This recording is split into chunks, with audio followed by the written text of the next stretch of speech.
Good morning, all of you. आज हम आपके सामने एक बेहतरीन पोइम जिसका नेम है a thing of beauty written by John Keats. John Keats के द्वारा लिखी गई ए थिंग ऑफ ब्यूटी बहुत ही सुंदर कविता है। उसके जो ये पैराग्राफ हम आपके सामने लेके आए हैं, जो सोनेट आपके सामने लेके आए हैं, उनका सारांश आपको बताते हैं कि जॉन कीट्स अपनी कविताओं में क्या कहना चाहता है। एक्चुअल में जो जॉन कीट्स है वो बहुत ही फेमस कवि था।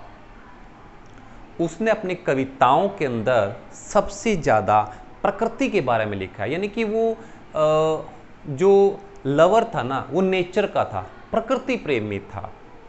उसने प्रकृति के बारे में बहुत कुछ लिखा। देखिए, उन्होंने जो अपनी पोएम लिखी thing of beauty, thing of beauty यानी कि किसी भी चीज की सुंदरता। क्या कहता है? A thing of beauty is Joy for ever. किसी भी चीज की सुंदरता इज जॉय फॉर एवर, वो हमें हमेशा खुशी देती है। किसी भी चीज की सुंदरता फॉर एवर, फॉर एवर का मतलब हमेशा के लिए हमें रिलीफ देती है, राहत देती है, हैप्पीनेस देती है, खुशी देती है। Understand first line? A thing of beauty is a joy for ever. किसी भी चीज की सुंदरता is a joy for ever, हमें हमेशा खुशियां देती है। It's loveliness increase. इसकी सुंदरता, किसकी? थिंग की, कोई भी थिंग हो सकती है। किसी भी चीज की सुंदरता वक्त के साथ बढ़ती है, कम नहीं होती। अब वो डिपेंड करता है देखने वाले की नज़र पर। कईयों को कोई चीज़ अच्छी लगती है, कईयों को कोई चीज़ अच्छी लगती है, कईयों को प्रकृति अच्छी लगती है, कईयों को झरने अच्छे लगते हैं, कईयों को पशु अच्छे लगते हैं, कईयों को बाग बगीचे अच्छे लगते हैं। तो वो जो सुंदरता होती है ना हमारे माइंड में, वो हमेशा इंक्रीज होती है। क्या होती है? इंक्रीज होती है। It will never pass into nothingness. खत्म नहीं होती, कभी नहीं खत्म होगी, बढ़ेगी, कम कभी नहीं होगी। ठीक है? बट विल कीप, बिल्कुल शांत रहती है। जो सुंदरता होती है वो शांत होती है। क्या होती है? शांत, कूल। क्या होती है? कूल। ए बावर क्वाइट, बावर होता है वैसे झुंड। जिस प्रकार पेड़ों का जो झुंड होता है उसके नीचे कैसे शांति होती है, वैसी शांति हमें देती है, वैसी शांति हमें मिलती है। किसको देखकर? खुशी को देखकर। जो खुशी है वो पेड़ों की झुंड की तरह बिल्कुल शांत होती है। ठीक है? ज्यादा चिलचाहट नहीं होती। फोरस एंड स्लीप, वो हमें चैन की नींद देती है। जिस प्रकार पेड़ों की झुंड के अंदर हमें चैन की नींद आती है, उसी प्रकार ए थिंग ऑफ ब्यूटी जो होती है, किसी भी चीज़ की सुंदरता हमें हमेशा के लिए चैन की नींद और शांति अवेलेबल करवा देती। सिंपल, कोई प्रॉब्लम वाली बात नहीं। देयरफॉर ऑन एवरी मोरो, तो यहां पर मोरो का मीनिंग आ जाता है मॉर्निंग। एवरी मॉर्निंग, हर सुबह, हर सुबह। आर वी रेदिंग, रेदिंग यहां पर आ गया। रेदिंग का मतलब होता है मेकिंग, बनना। हर सुबह बनता है, क्या बनता है? ए फ्लावरी बैंड। हर सुबह हम अपने लिए क्या बनाते हैं? फूलों का बैंड। बैंड पहनने वाला भी हो सकता है। फूलों का बैंड मतलब टू बाइंड अस, जो कि हमें बांधे रखता है। हर सुबह हम क्या बनाते हैं? बैंड, फ्लावरी बैंड बनाते हैं, जो हमें बांधे रखता है, जो हमें बांधे रखता है। बाइंड मतलब बांधे रखता है। किसको? टू दी अर्थ, पृथ्वी से।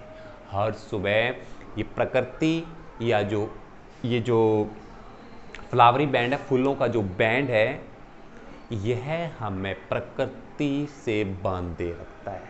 हर सुबह फूलों का बैंड या प्रकृति हमें क्या करती है? बांधे रखती है। स्पाइट और डिस्पोंडेंस।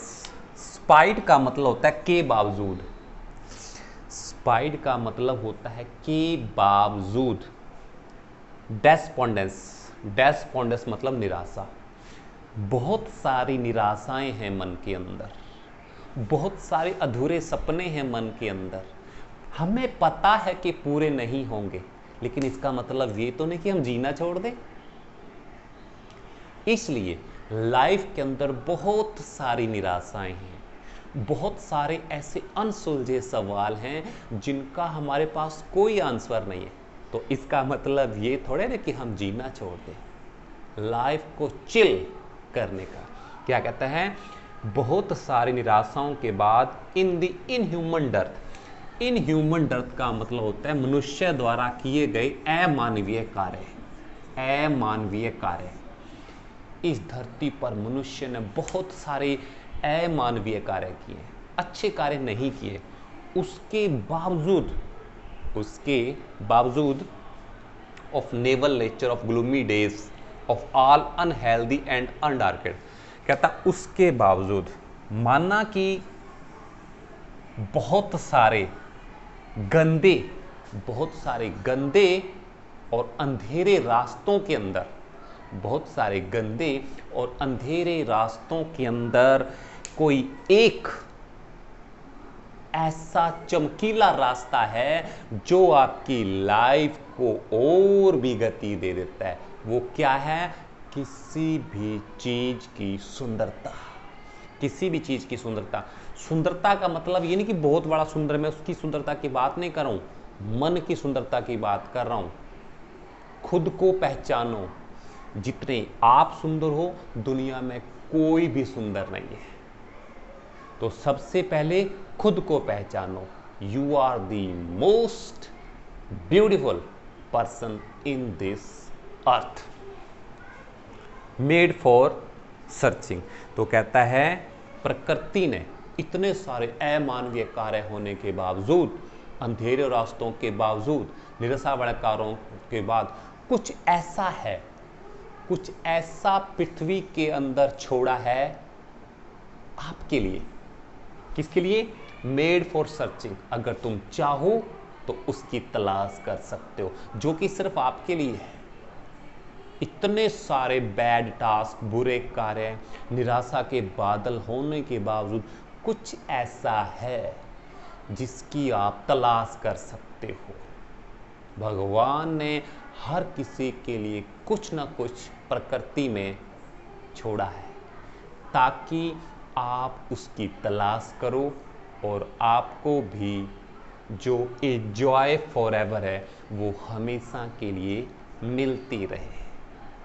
तो जॉन कीट्स ने बड़े एक सुंदर कविता के जरिए पूरे ह्यूमन जाति को एक मैसेज दिया है। निराशाओं के बादल को छोड़ दे हे मानव, निराशाओं के बादल को छोड़ दे। ढूंढना चाहता है खुशियां तो खुद के अंदर खुशियों को ढूंढ ले। जॉन कीट्स इस कविता के जरिए, इस पोइम के जरिए बहुत ही अच्छा मैसेज हमें देना चाहते हैं। तू मत परवाह कर इन रास्तों की। रास्तों के अंदर गड्ढे होंगे, मत परवाह कर। उन रास्तों के ऊपर चल के देख, तुझे उनके अंदर भी एक खुशी नजर आएगी। पर चल के तो देख। लेकिन कुछ लोग ऐसे हैं, सिर्फ और सिर्फ क्या करते हैं? एक्सक्यूजेस देते हैं। ऐसा है, वैसा है, ये है, वो है। और ऐसे लोग हमेशा इस दुनिया में कब आते हैं, कब चले जाते हैं, किसी को कुछ भी नहीं पता होता है। लेकिन आपको ऐसा नहीं बनना है। आपको होपफुल बनना है, आशावादी बनना है। आपको एक इस प्रकृति के अंदर से कुछ ऐसी चीज ढूंढनी है जो हमेशा के लिए आपको परमा आनंद की उत्पत्ति करवा दे। और वो कहां से ढूंढनी है? आपके खुद के अंदर है। तो कल आई होप कि आपको ये चीज़ समझ में आ गई होगी। आपके पास लेटेस्ट नोटिफिकेशंस आते रहें, इसके लिए चैनल को सब्सक्राइब करना ना भूलें। ओके, कल फिर इसी चैनल पे इसी टाइम फिर आपसे मुलाकात होगी। तब तक के लिए धन्यवाद। Always smile. बाय।